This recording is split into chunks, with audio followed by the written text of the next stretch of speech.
It was 3 in the morning, hours before sunrise. Paul was worried.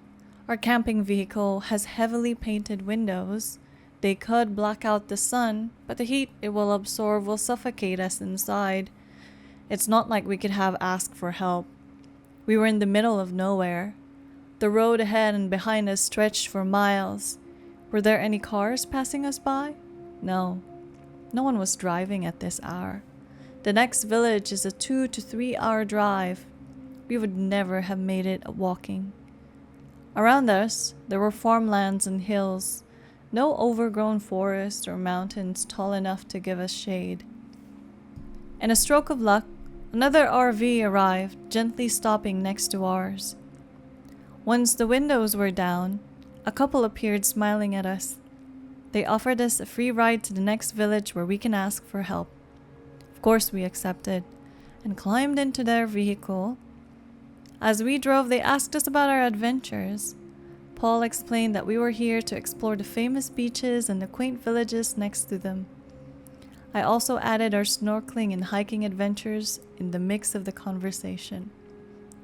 The couple smiled at our stories and offered us some snacks. I told them I appreciated it without taking any. "Is there any garlic in them? I have allergies," Paul explained before he continued to recount our escapades. Blissfully engrossed. A few minutes later, weariness crept up and I found myself yawning. The sky before us slowly turning blue. During those moments, I noticed how the couple were no longer listening to Paul. They had this sinister look on their faces. Immediately, I summoned my vigilance, realizing the potential danger we may be in. As the automobile veered off track, my blood ran cold, expecting the worst. There has been rumors of people disappearing around these parts.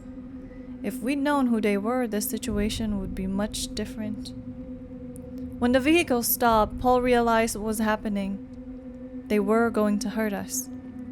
There was a knife in my chest before I could even react. I cried in pain. The woman looked me in the eye and told me, "Nobody's gonna hear you. Nobody's coming to help." Anger rose inside of me. Meanwhile, in the distance, I could hear Paul weeping and struggling. It went on for a while and then finally, there was silence.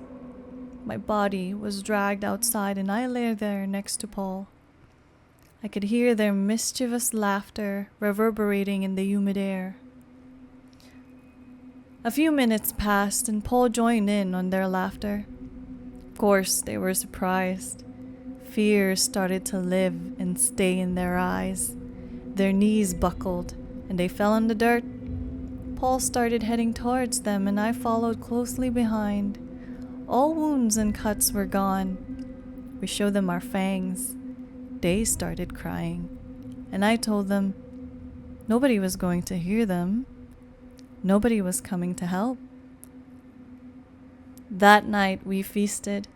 Habitually, it was the wild pigs or farm rats that nourished us. We were, after all, progressive fiends. We are not saints. We are not heroes. We are not villains either. We just want to live in peace. Be nice to the strangers you meet.